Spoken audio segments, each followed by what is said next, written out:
Eu sou Beni Moura, orientadora da oficina de desenho Linha e Traço. A oficina é mantida pela Secretaria de Cultura e Turismo de Paranaguá. Hoje teremos a aula 3 com o tema Representação do volume. Eu vou insistir na maneira correta de segurar o lápis. Então, a maneira correta de segurar o lápis é a mesma para escrever, só que você vai segurar ele um pouco mais acima da ponta para você ter mais mobilidade, para você ter uma maior inclinação, para conseguir fazer traços mais largos, com maior amplitude na execução desses seus traços, né? Tem mais amplitude. Só que a mão de quem desenha, ela não deve descansar, ficar paradinha sobre o papel. Ela deve deslizar o papel, ela deve tocar nesse papel com leveza, porque assim você vai ter mais rapidez e você vai ter mais leveza nos teus traços. E você vai conseguir fazer linhas mais longas, né, e o teu traço vai ser um pouco mais leve, né, vai ser mais leve. Então, eu insisto nessa maneira correta de segurar o lápis e na prática do traço e da linha. São as duas coisas que eu vou ficar insistindo com vocês. Por quê? Porque é importante você exercitar até soltar as suas mãos, até você desenvolver a habilidade para desenhar. Então, você pense que essa prática, que é desta prática constante de desenhar e exercitar as mãos todos os dias, que vai nascer o domínio da linha calculada e do teu traço, né? Então, você vai poder também aplicar esse domínio em qualquer desenho. Então, você vai trabalhar, preencher formas geométricas, você vai desenhar círculos, você vai fazer todos esses exercícios usando linhas em diferentes direção. Então, através disso, você vai conseguir dominar o seu traço e dominar a sua linha. Tá? Hoje, nós vamos fazer um exercício. Eu vou recomendar um exercício que é para dominar a linha calculada, tá? Esse exercício, você vai preencher, vai pegar uma folha de papel e vai preencher, aqui eu fiz 9 sugestões, né? Mas você pode criar até mais. Então, eu fiz essas 9 sugestões, coloquei 3 figuras, mais 3, 9 figuras geométricas, círculo, oval e retângulos, né? Retângulos, tanto na linha horizontal como retângulo na vertical. Para vocês iniciar o exercício, aqui nós vamos dominar essa linha, o exercício propõe dominar as linhas curvas, tá? Então, para você adquirir o domínio e habilidade da linha calculada mais circular. Eu quero que vocês usem também os lápis em grau de dureza diferentes, tá? Eu vou levantar agora para mostrar para vocês. Eu usei aqui, vocês percebem que eu usei nesse desenho três graus de dureza. Eu usei o 2, usei o 4 e usei o 6. Nesse daqui eu usei o 4, usei o 2, usei o 6. Aqui também usei. E depois, nesses outros exercícios, eu apenas demonstrei a forma que vocês vão fazer a linha calculada. Eu quero que vocês usem esses lápis, anotem, porque assim vocês vão percebendo o resultado do grau de dureza do lápis e você vai sentir também se é mais a facilidade e a dificuldade que você vai ter com determinado tipo de grafite, tá? Então, vamos lá. O primeiro eu fiz a esfera e você vai fazer linhas circulares. Linhas circulares até conseguir criar um volume para essa esfera, né? Para esse círculo. Deixar ela com volume. Dessa forma, você vai estar já fazendo a representação de um volume numa forma circular. Aqui eu fiz a oval, também da mesma forma você vai fazendo linhas circulares de baixo para cima, tá? Aqui também fiz de baixo para cima e de cima para baixo. Aqui nessa forma retangular, linhas circulares, né, voltada para baixo. Depois, nesse retângulo, fiz as linhas circulares de baixo para cima e de cima para baixo. E você vai colocar mais força, menos intensidade da força, você vai dominar. Você vai segurar, para fazer esse exercício, o lápis dessa forma, tá? E aqui, por exemplo, né? E apoia a mão e vem puxando essas linhas circulares para cima. Depois, puxando essas linhas circulares para baixo, né? Então, você pode fazer cada forma com um lápis de grau de dureza ou fazer como você achar melhor. Trabalhe e experimente os teus lápis. Aqui eu fiz, né, ela voltada, o círculo voltado para cima. Você vai fazer até chegar embaixo. Aqui mais um círculo, né, para você ir exercitando a tua linha. Né? Aqui eu fiz de uma forma, você vai colocar essa tua linha circular de algumas formas, né? Você vai procurar formas de preencher e criar volumes com linhas circulares. Aqui também, né? Forma circular, você vai... E aqui, procure treinar a tua mão de cima para baixo, de baixo para cima, né? Da direita para a esquerda, da esquerda para a direita, de diversas formas, porque assim você ganha mobilidade. Procure colocar a mão no meio da forma e fazer essa linha, a tua mão trabalhar, né? Deslizar o lápis com delicadeza, fazendo as tuas linhas, dessa forma. Terminou esse exercício, trabalhou bem, entendeu, a mão ficou leve, entendeu os teus grafites, teus lápis de grafite. Nós vamos partir para um segundo exercício, tá? Vamos fazer o segundo exercício, que você vai treinar o uso do lápis na mão em forma de haste, tá? Então, você vai criar, como no outro, formas geométricas. Deixa eu aproximar. Redondo, quadrado, oval. Aqui eu fiz outras formas, né? Procurei criar circular, quadrado, retangular, oval, forma cilíndrica. Mas aqui eu já procurei criar uma forma cilíndrica, o triângulo, né? Mas já para a gente buscar volume nessas formas, tá? Esse exercício nós vamos treinar o degradê e treinar segurar o lápis em haste, né? Para que essa é a forma correta de você segurar um lápis para criar os degradês. Então, eu vou colocar nessa, você vai segurar o lápis, quanto mais na ponta, mais firme vai ficar a tua mão para os pequenos detalhes. Mas no meio, uma distância maior, você vai ter um gesto mais amplo para estar fazendo esse degradê, né?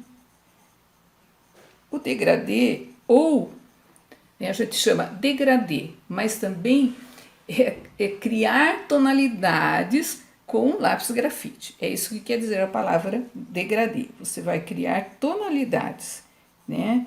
Aqui você vai criar do escuro, sempre onde tem sombras é escuro, e onde tem o claro, você vai trazendo esse lápis, deixando mais clarinho. Você pode criar essas tonalidades com um grafite, mas aqui também a minha sugestão é que vocês usem os diversos grafites que vocês têm e vá vendo a diferença. Vou aproximar aqui. Esse eu usei na forma de baixo, o 2B. Então veja como ele ficou clarinho. Nesse de cima, o retângulo, eu usei o 4B.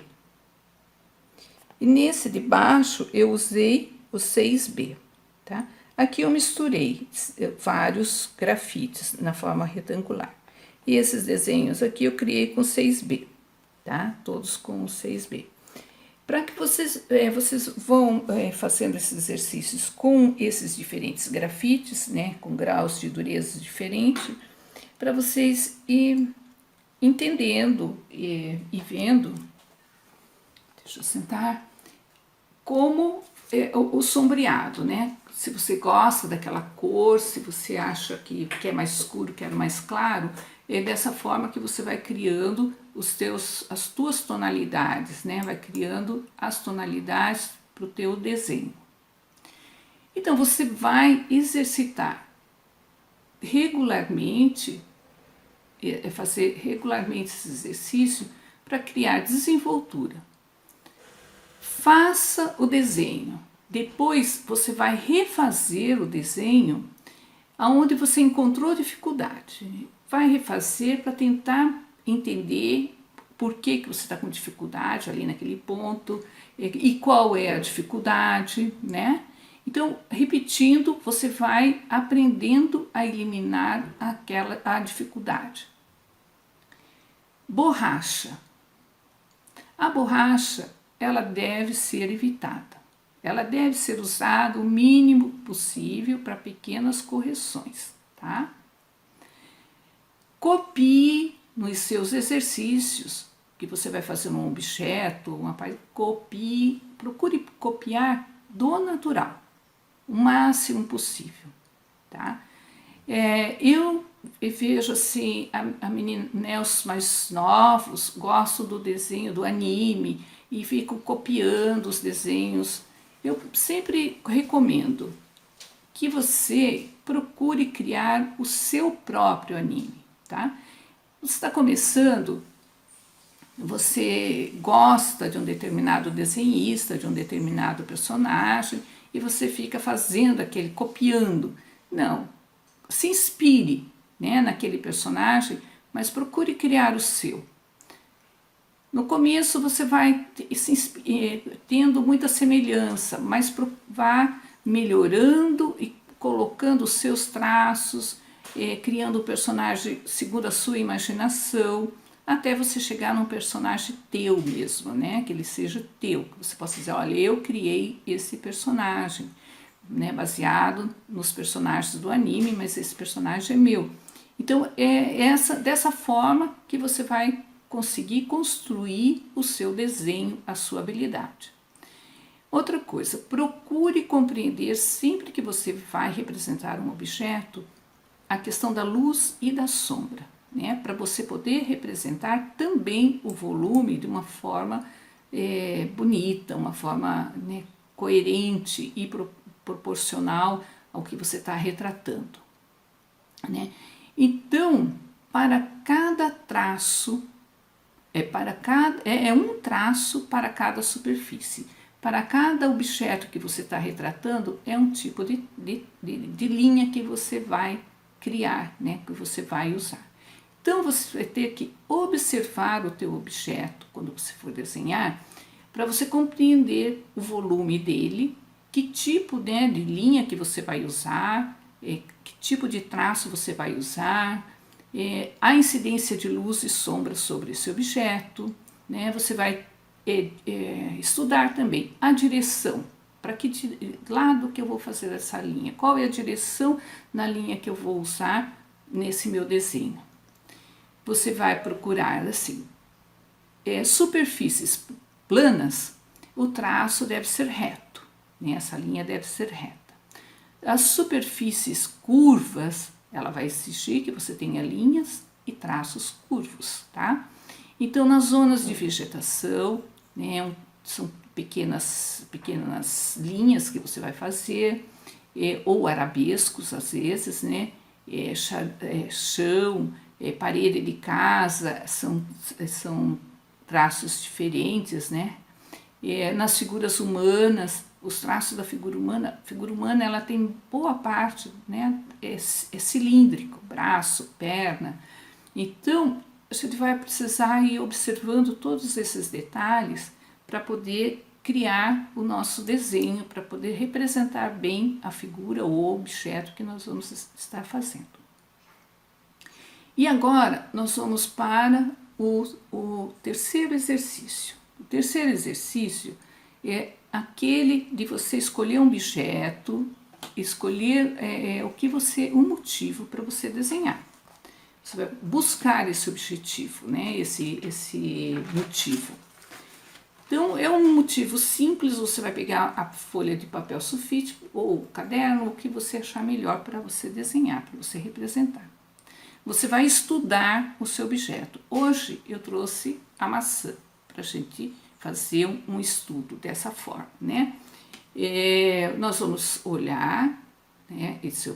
Eu vou estudar o meu objeto, eu vou ver onde eu tenho a luz e qual é a forma, né? Quando a gente pega um objeto para a gente desenhar, a gente tem que pensar qual é a forma geométrica que predomina aquele objeto que eu vou retratar.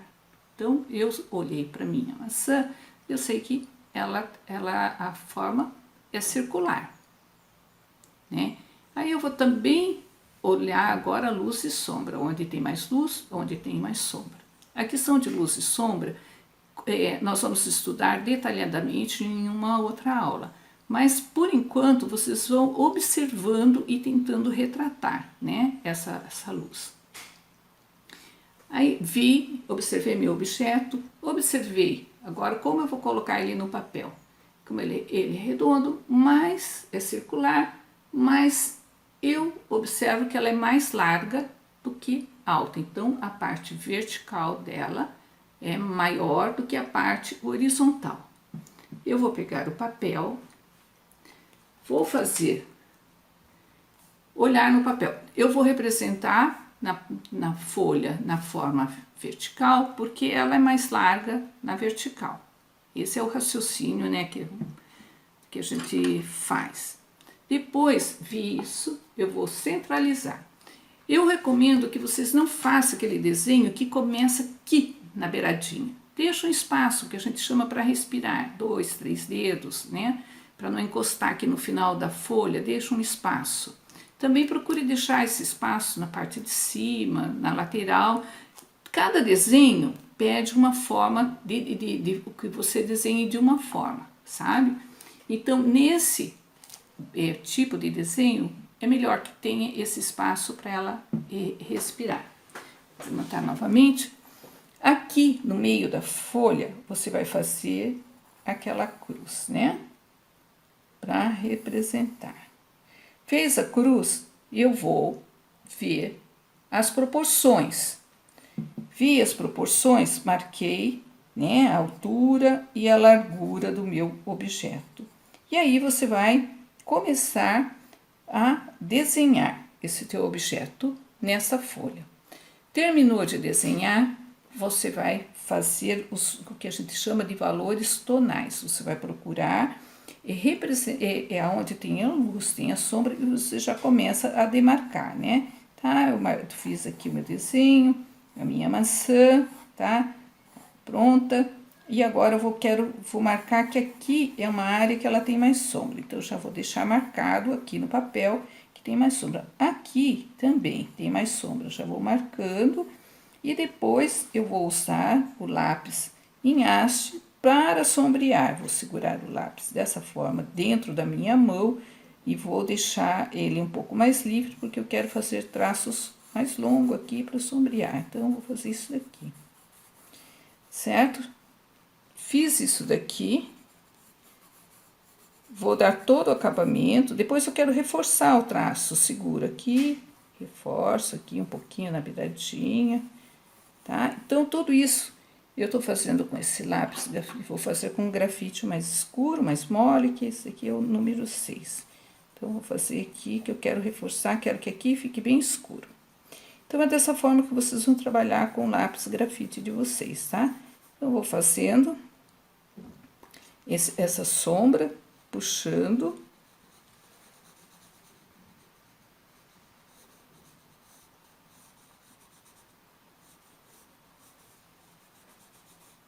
Tá? Aqui ficou bem escuro, era assim que eu queria. Vou colocar um tom intermediário, tá? Pronto, com o número 4, porque eu não quero tão escuro. Perceba que você vai fazendo esse tom com o grafite do lápis, né? Agora, bem clarinho, eu quero fazer com o 2. Bem clarinho aqui, eu vou pôr o 2, que ele vai pouca... o grafite é mais firme e ele vai desprender pouco grafite no papel. Aí eu fiz uma escala de tom, certo? Fiz essa escala de tom. E é assim que você vai criar o volume, através do que a gente chama de degradê. Você vai criar a sua tonalidade, né? Fazer do claro, do escuro até o claro. Então, aí eu vou mostrar as maçãs chá com luz e sombra, de duas formas. Essa maçã está representada ali, de uma mais escura, uma mais clara, né? Você pode fazer diversos exercícios com diversas tonalidades, pode fazer bem escuro, mais claro, para ir treinando a representação do volume, certo, gente?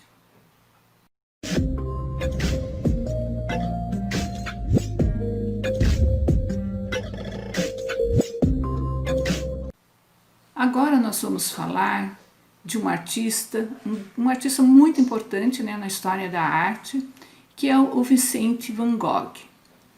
Ele nasceu na Holanda em 1853 e faleceu na França no ano de 1890. Ele é considerado um dos mais influentes artistas dos últimos tempos na história da arte, embora o seu reconhecimento tenha acontecido somente depois da sua morte. O Van Gogh, ele decidiu ser artista em 1880. Ele já tinha 27 anos. Antes, ele tinha estudado em um seminário, né, de teologia, porque a intenção dele era ser um religioso, era se dedicar à vida religiosa. O pai dele era um pastor calvinista, né? Ele era da religião calvinista, mas ele se mudou para Paris no ano de 1886 e ele foi conviver com os grandes artistas, como o Edgar Degas, como o Georges Seurat, Paul Signac, Henri Toulouse-Lautrec, Paul Gauguin. Então, e ele recebeu desses artistas, de todos esses artistas, grande influência. E, numa determinada fase da sua vida, ele foi diagnosticado com depressão. E ele vai se internar, né, voluntariamente, por sua vontade, ele vai se internar em um sanatório nos arredores de Paris. E nesse local ele ficou assim apaixonado pela paisagem, ele sentiu uma influência muito grande da luz e da paisagem desse local, e é nessa fase, nesse período, em que a sua obra vai ter uma grande evolução e que ele vai criar aquelas pinceladas curvas que é tão característica da obra do Van Gogh, né?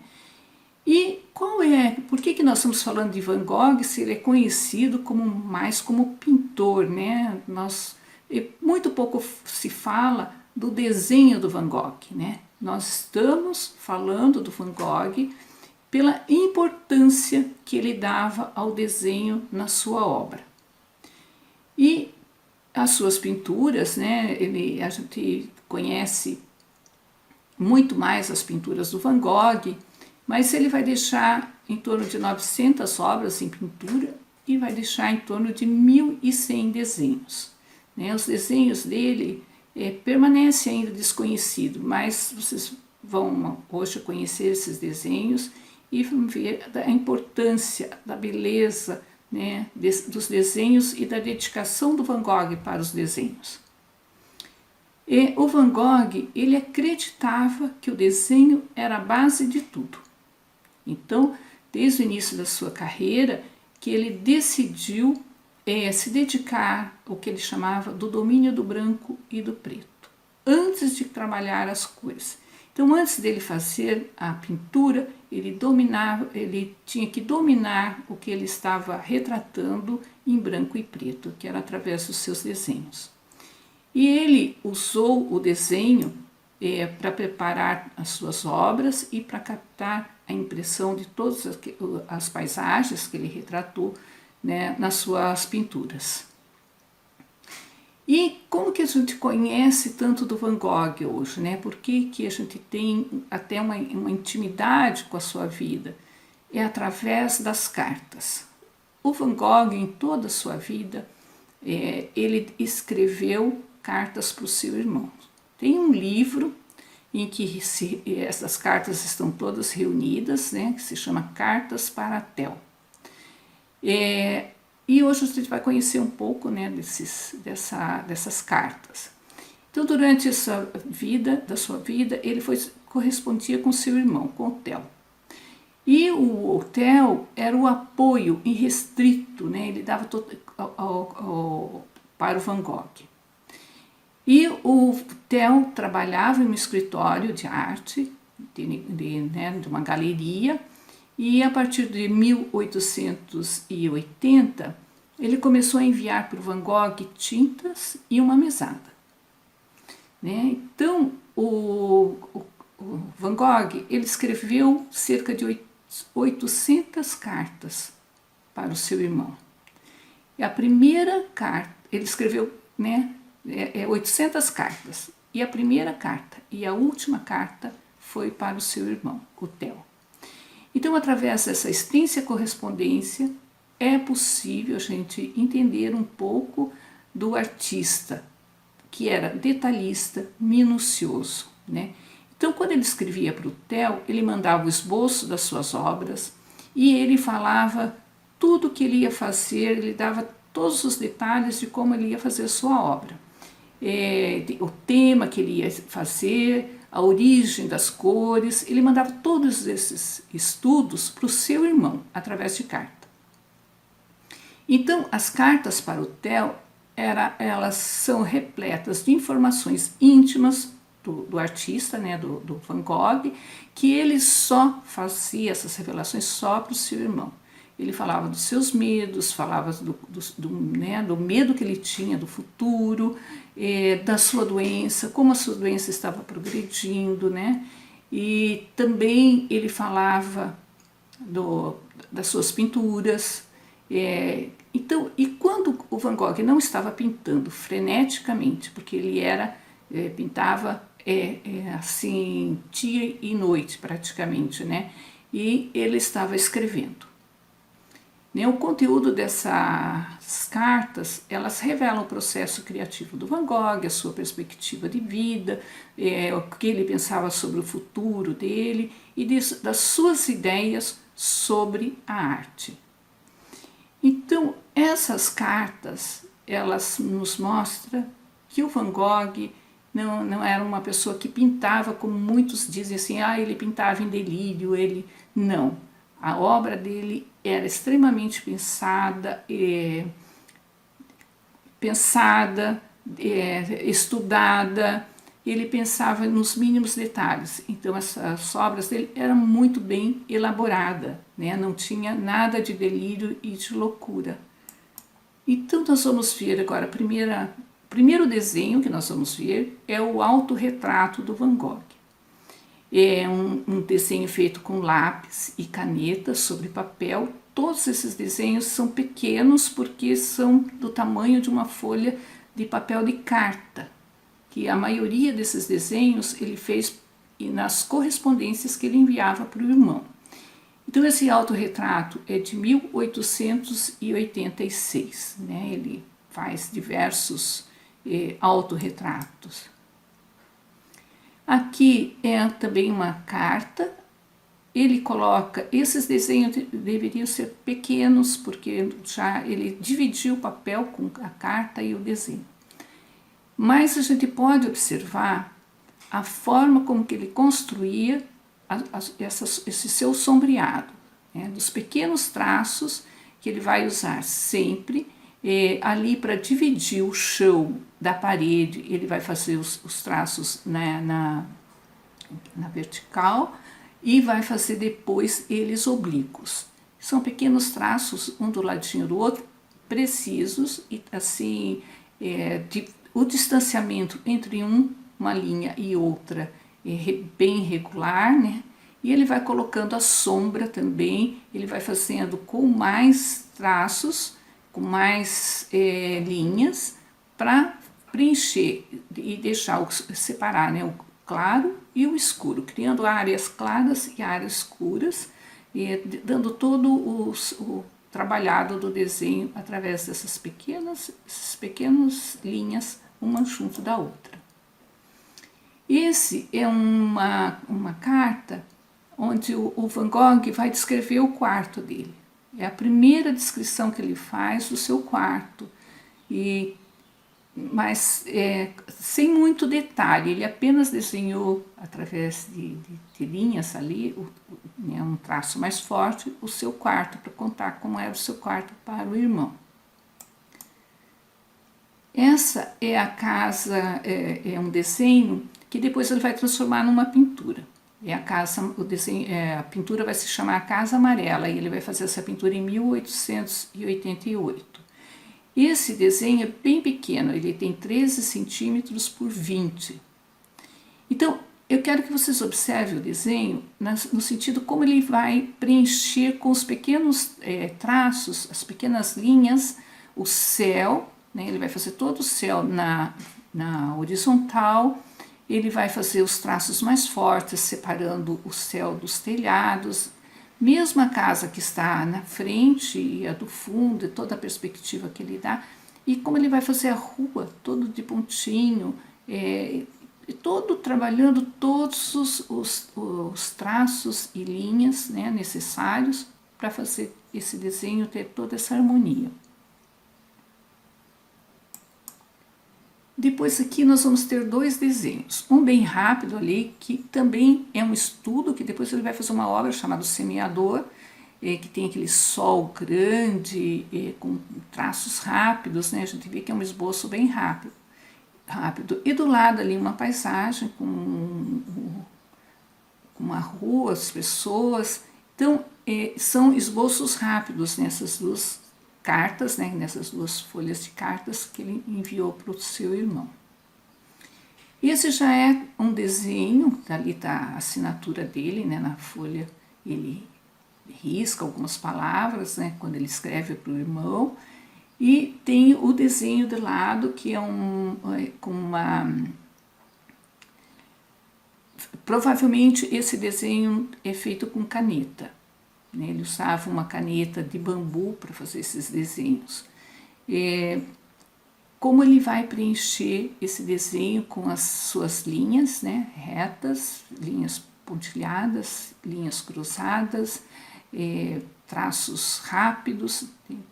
E a gente vê que é um desenho que ele faz rápido, mas com domínio total das linhas e do traço.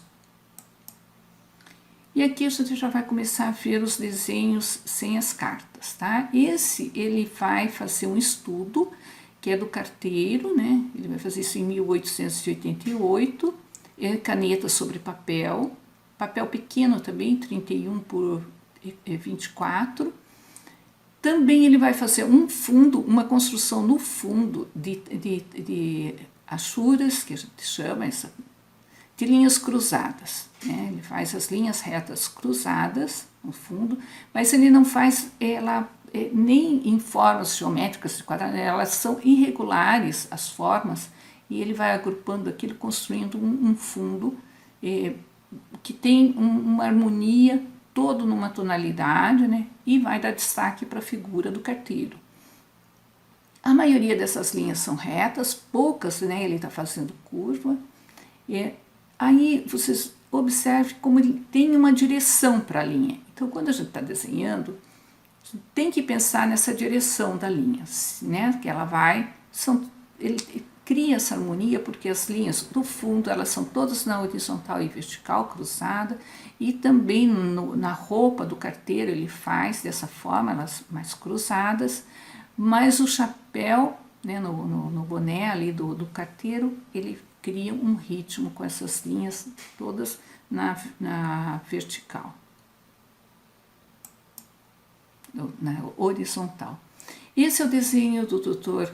Garratti, e ele vai também fazer um contraste, ele cria um fundo com desenho, ele faz, né, um fundo com desenho, tem portão, tem cerca, mas o que é interessante são as misturas de linhas. Ele vai fazendo a vegetação com rápidas linhas circulares e vai fazendo o cachimbo todo detalhado, a roupa, né, e a expressão que ele dá pro doutor. Ele dá uma expressão, cria aquela testa enrugada. Então, tudo com poucas linhas. Ele vai fazer as mais fortes, os traços mais fortes para marcar a expressão, e os mais leves para deixar, criando os espaços, né, as áreas claras. Esse é um desenho que ele vai fazer, né, se chama o berço, e ele faz com lápis, na verdade com um crayon, e ele vai criar aí o degradê. Ele vai fazer a tonalidade em degradê, usa traço para marcar os contornos e vai usar para fazer tons, marcar o claro e escuro, tons em degradê. Esse é um desenho que se chama Camponesa, em uma lagoa do jardim. Vai fazer esse desenho em 1883, e esse desenho é bem marcado com traços ele faz com caneta, mas ele também vai usar lápis, vai usar giz, né, bem marcadas as áreas de luz e sombra. Ele cria os volumes através de linha de luz e sombra. Num trabalhado que ele vai usar linha, mas ele vai usar bastante o degradê, né? Mais liso, um pouco marcado os traços para fazer a luz e a sombra. Esse é um estudo dele para uma obra que se chama O Semeador. Foi feito em 1886, e esse é feito com a caneta de cana, que eles chamavam tinta sobre papel, né? A tinta da caneta sobre o papel. Papel pequeno também, de 24 por 32. Também essa é uma lição de como ele colocava as linhas e como ele cria as áreas de luz e sombra com essas linhas, fazendo, provavelmente essa caneta ele vai usar mais diluída em alguns traços, né? E vai usar curvas, linhas na horizontal e os pontinhos, né, para determinar as áreas claras. O céu, ele deixa aquele sol, faz aquilo, né, só marca com o círculo, sol, e faz todo o semeador, né, a figura trabalhada. Então, é um espetáculo para a gente se inspirar em como usar a linha, o traço, né, como criar luz e sombra. Esse é o desenho do quarto já como estudo para pintura, né, o quarto do Van Gogh, trabalhado com estudo, esse desenho foi retirado das cartas para o Theo, que ele vai descrever melhor o quarto. O outro que eu mostrei não tinha todo esse trabalhado no chão, né, aí já tem os mais detalhes do seu quarto. Esse é o estudo da pintura, para fazer pintura. Mais um desenho dele, assim, feito em papel. Esse é um viveiro que ele vai retratar, trazendo um estudo de linhas, né? Ele vai fazer todas essas linhas em planos, né? Lá o fundo, depois ele coloca a árvore, ele vai trazendo esse desenho para, né, aproximando dos nossos olhos através de linhas, fazendo campos de luz e sombra, né? Ele vai clareando, trazendo mais claro e maior, ele cria essa perspectiva dentro do desenho.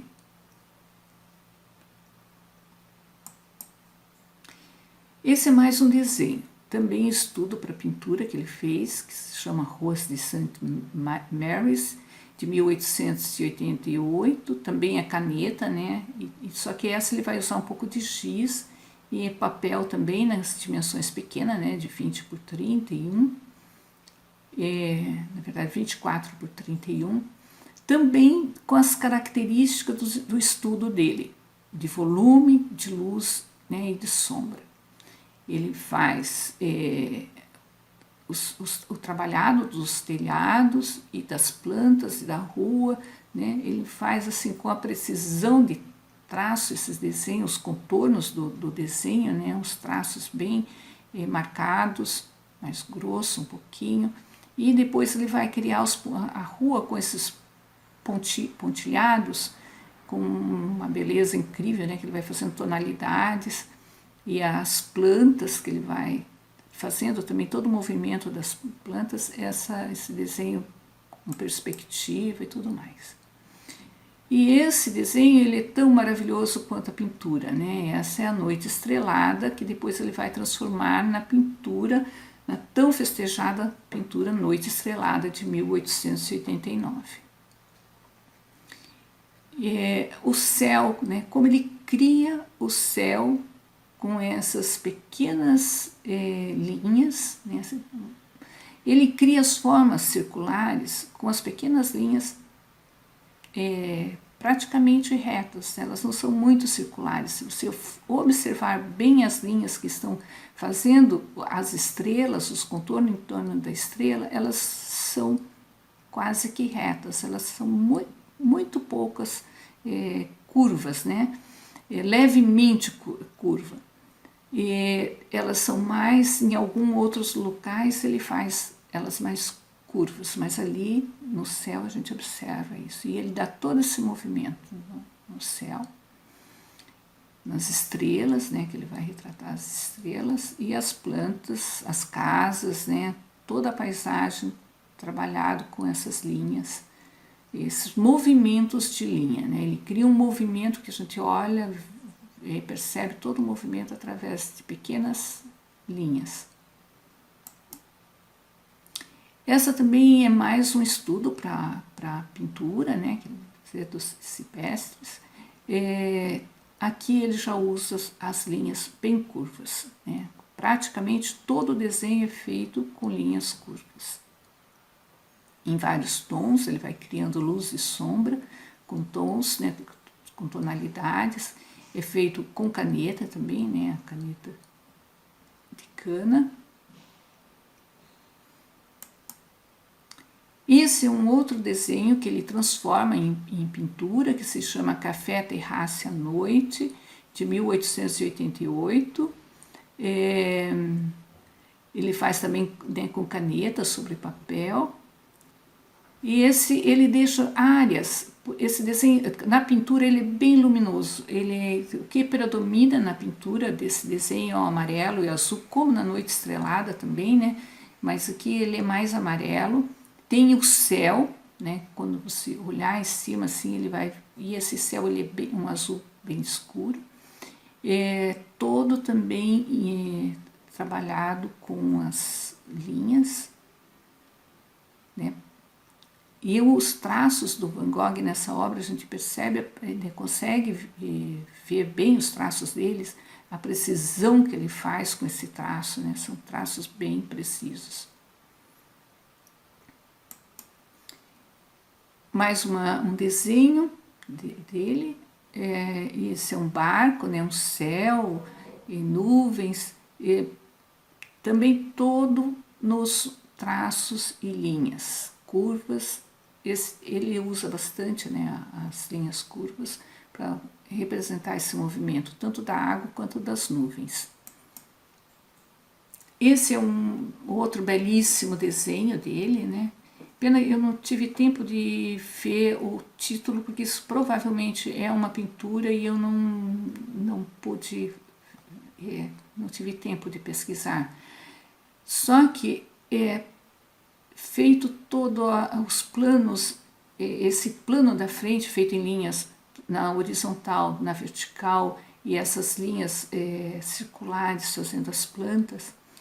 Então, e a perspectiva, ele vai criando vários planos, depois planos com os ponteados, depois lá em cima linhas fazendo as casas e linhas na horizontal, depois na vertical. Então ele vai criando todos esses campos esses planos com as linhas. Mais um desenho dele de mar, né, de água, barco, e ele cria também esses espaços. Ele começa com umas linhas mais grossas, circulares, depois ele vai fazer essas linhas, né, fazendo o movimento das águas com as linhas curvas, e depois ele faz o céu todo de pontilhado, com os barcos no meio dessa água. E todo esse desenho, todas essas linhas, os planos, né, ele vai criando também, separando esses planos pela forma como que ele vai desenhando o céu, a água e depois mais próximo, que é provavelmente uma pedra, alguma coisa, uma espuma da água, né? É o movimento da água. Essa é uma obra que ele se inspirou num outro artista, que se chama Ângelus, mas foi inspirado no Millet, um artista chamado Millet. Na verdade, o Millet ele vai inspirar dois artistas com essa obra, né? O Van Gogh e depois o Dalí. O Salvador Dalí também vai se inspirar nessa obra, que é uma obra de um momento de reflexão, de agradecimento, né? Ali os personagens, né? E com uma luz no céu. Então o Van Gogh faz esse desenho inspirado no Millet, todo trabalhado com delicados traços e linhas, né, bem pequenos, bem juntos, e vai dando trabalhando essa luz e a sombra, né, luz e sombra, os volumes, ele vai trabalhar todos nessa linha pequena, né, bem pequena, tracinhos pequenos. Esse é mais um desenho do Van Gogh chamado Jardim de Inverno. É lápis sobre papel. Nesse desenho também a gente vai perceber toda a delicadeza no seu traço, na sua linha, né? Ele vai construir esse desenho através de linhas bem suaves e com um desenho bem detalhado. Mais um outro desenho dele, dentro da linha do anterior, né? Ele vai fazer inverno, ele está retratando inverno, ele trabalha com os traços pequenos e precisos, né? Essas árvores, os galhos secos dessas árvores, e toda a paisagem, né? Ele vai construir com essas pequenas linhas e traços. Esse já é uma paisagem construída com os traços mais soltos, né? A gente percebe que os traços são mais soltos, as linhas são mais soltas também, marcado, né? Os traços são mais grossos e as linhas são mais soltas.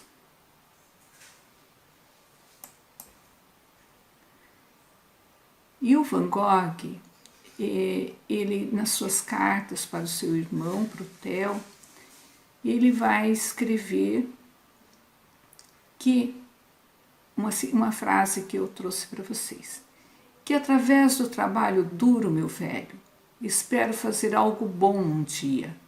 Ainda não cheguei lá, mas estou lutando por isso. Quero algo sério, algo novo, alguma coisa com alma. Em frente, Vicente. Então essa é a carta de 298 que ele escreve para o seu irmão, o Theo. Nós vamos terminando a nossa aula. Até a próxima aula.